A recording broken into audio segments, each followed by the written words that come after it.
রাশেদ খান, একটু আপনার কাছে জানতে চাই, গণ অধিকার পরিষদের সভাপতি এবং ডাকসু সাবেক ভিপি নুরুল হক নূর বলেছেন সরকার নিরপেক্ষতা নিশ্চিত করার জন্য ছাত্র প্রতিনিধিদের এখন সরকার থেকে পদত্যাগ করা দরকার। এর আগেও আপনারাও বলেছেন, তাদের পক্ষ থেকে বলা হচ্ছে, আজকেও তিনি আজকের অনুষ্ঠানে আবারও বলেছেন। একটু পেছনের দিকে আরও কয়েকদিন আগে তিনি তার একটি বক্তব্যে বলেছিলেন, সম্ভবত সেটি নীলফামারীতে, আমরা ভেবেছিলাম অন্তর্বর্তীকালীন সরকারের নেতৃত্বে গণ অভ্যুত্থানের পরে একটি সর্বদলীয় সরকার হবে, যেখানে গণ অভ্যুত্থানের নেতৃত্বে অংশগ্রহণকারী দলগুলোর প্রতিনিধি থাকবে, কিন্তু দুঃখজনক ইউনূস স্যার রাজনীতিবিদদেরকে রাখেননি, অর্থাৎ সবাইকে রাখেননি। সে কারণেই কি এখন যারা আছেন তাদেরও পদত্যাগ চাইছেন? মানে আপনাদেরকে রাখলে আর চাইতেন না? দেখেন, আমরা শুরু থেকেই বলে আসছি যে এই ধরনের সরকার যদি আসলে গণ অভ্যুত্থানে বা বিপ্লবে সবার অংশীদারিত্বে না হয়, তাহলে দেশ চালানো কঠিন হয়ে যায়। এবং এই জন্যই আমরা যখন সরকার গঠনের আগে আমরা বলেছিলাম যে আপনারা একটি জাতীয় ঐক্যমত্যে সরকার গঠন করেন, তাহলে রাষ্ট্র সংস্কার, গণহত্যার বিচার এবং দেশ চালানো আপনাদের জন্য সহজ হবে। কিন্তু সেটি আসলে করা হয়নি। আপনি নিশ্চয়ই ভুলে যাননি যে অন্তর্বর্তীকালীন সরকারের সাবেক উপদেষ্টা নাহিদ ইসলাম, তিনি কিন্তু বলেছিলেন যে আমরা জাতীয় সরকার গঠন করতে চেয়েছিলাম, এবং তিনি এটি আসলে 5 থেকে 6 মাস শেষ হয়ে যাওয়ার পরে পদত্যাগ করার কিছুদিন আগে তিনি বলেছিলেন। তার মানে কি? তার মানে আমাদের যে প্রস্তাবনা ছিল জাতীয় সরকার বা জাতীয় ঐক্যমত্যের সরকার, সেটি যে আসলে একটি সঠিক প্রস্তাবনা ছিল সেটি কিন্তু নাহিদ ইসলাম স্বীকার করেছেন। কিন্তু তিনি আবার একটি দলের উপর দায় চাপিয়েছেন যে সেই দল চায়নি বলে আমরা পারিনি। কিন্তু আমার কথা হলো যে একটি দল, সে দল যেই হোক না কেন, সেই দল চাইবে না বলে আপনি চুপ হয়ে যাবেন, আপনি অন্য কারোর সাথে আলোচনা করবেন না, সেটি তো কোনো আসলে ওয়াইজ বা গণতান্ত্রিক ডিসিশন হতে পারে না।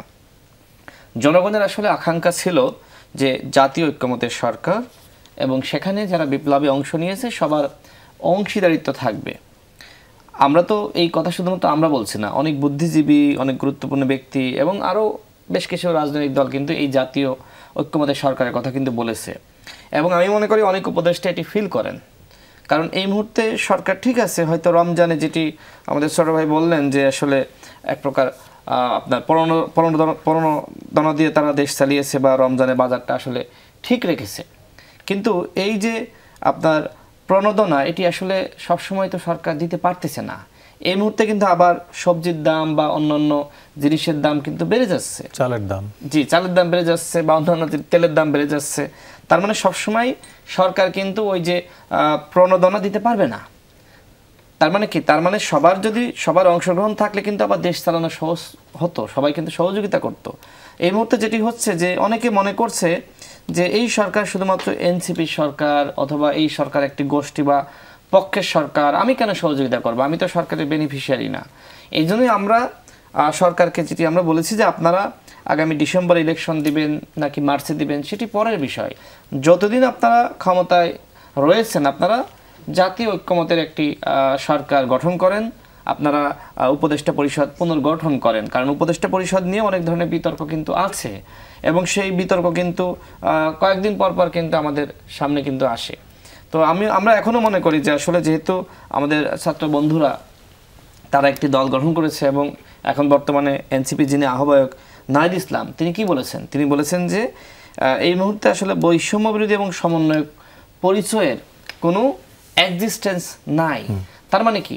তার মানে ওই যে ছাত্র প্রতিনিধি যারা ছিল, যাদেরকে সরকারের শুধুমাত্র এই উপদেষ্টা না, আপনি নিশ্চয়ই জানেন যে ডিসি অফিসে, এসপি অফিসে, বিভিন্ন হাসপাতালে, সরকারের বিভিন্ন দপ্তরে, সেক্টরে, এমনকি আপনার এই যে আপনার কারাগারে, বিভিন্ন জায়গায় কিন্তু আমরা দেখেছি সরকারের ছাত্র প্রতিনিধি দেওয়া হয়েছে। তো এই জন্যই বলা হচ্ছে যে যেহেতু ছাত্ররা, এবং নাহিদ ইসলাম নিজেই বলেছে, যেহেতু ছাত্ররা একটি দল গঠন করে ফেলিয়েছে, এবং এই কথা কিন্তু নাহিদ ইসলাম নিজেই বলেছে যে ছাত্ররা যেহেতু একটি দল গঠন করেছে, এখন আর ওই পরিচয়ের এক্সিস্টেন্স নাই। এই জন্য সরকারের নিরপেক্ষতা নিশ্চিত করার জন্য এখন বাকি ছাত্র উপদেষ্টা তাদের তো পদত্যাগ করা উচিত। কারণ কি? কারণ এই যে নাহিদ ইসলাম বলেন, আসিফ মাহমুদ, মাহফুজ আলম, তারা তো একই নেক্সাসের, এবং দল গঠনের সময় কিন্তু আসিফ মাহমুদ মাহফুজ আলম, তারাও কিন্তু তারা নিজেরাও জড়িত ছিলেন, সেও স্বীকার করতে বাধ্য হবে। এবং এই দল গঠনের সমস্ত আলোচনা কিন্তু আপনার হেয়ার রোডে হয়েছে, মন্ত্রীপাড়ায়, এটা বাইরে কোনো অন্য কোথাও হয়নি। কারণ যখন দলটা গঠনের প্রক্রিয়াটা চলে তখন কিন্তু আসলে নাহিদ ইসলাম উপদেষ্টা, এবং উপদেষ্টাকালীন তো তিনি আসলে বাইরে কোথাও আলোচনা করতে পারেন না, বসতে পারেন না। এই জন্যই মূলত নাহিদ ইসলামের বাসায় মন্ত্রীপাড়ায় দল গঠনের সমস্ত আলোচনা হয়েছে।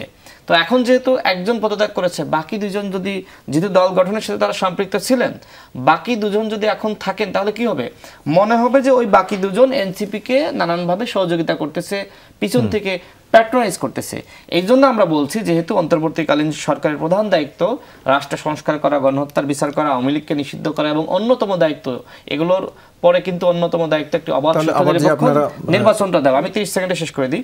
একটি অবাধ সুষ্ঠু নিরপেক্ষ নির্বাচন দেওয়া। হাসিনার আমলে আমরা কি বলেছি, যে হাসিনা ক্ষমতায় থাকলে অবাধ সুষ্ঠু নিরপেক্ষ নির্বাচন হবে না। এখন কিন্তু শুধু আমরা না, অন্যান্য দলও বলছে যে এই দুজন ছাত্র উপদেষ্টা যেহেতু তাদের যারা ছিল সম্পৃক্ত, তাদের সাথে এনসিপি গঠন করেছে, সুতরাং তাদের উচিত হবে অন্তত সরকার থেকে পদত্যাগ করে সরকারের নিরপেক্ষতা নিশ্চিত করা, এবং অন্যান্য বিভিন্ন সেক্টরে, দপ্তরে যে আপনার ছাত্র প্রতিনিধি ছিল তাদের উচিত হবে পদত্যাগ করা সরকারের নিরপেক্ষতা নিশ্চিত করার জন্য। এবং এর মাধ্যমে আসিফ মাহমুদ, মাহফুজ আলম ছোট হবেন না, বরং তারা মানুষের কাছে আরো বেশি সম্মানিত হবেন যে সরকারের নিরপেক্ষতা নিশ্চিত করার জন্য তারা পদত্যাগ করেছেন।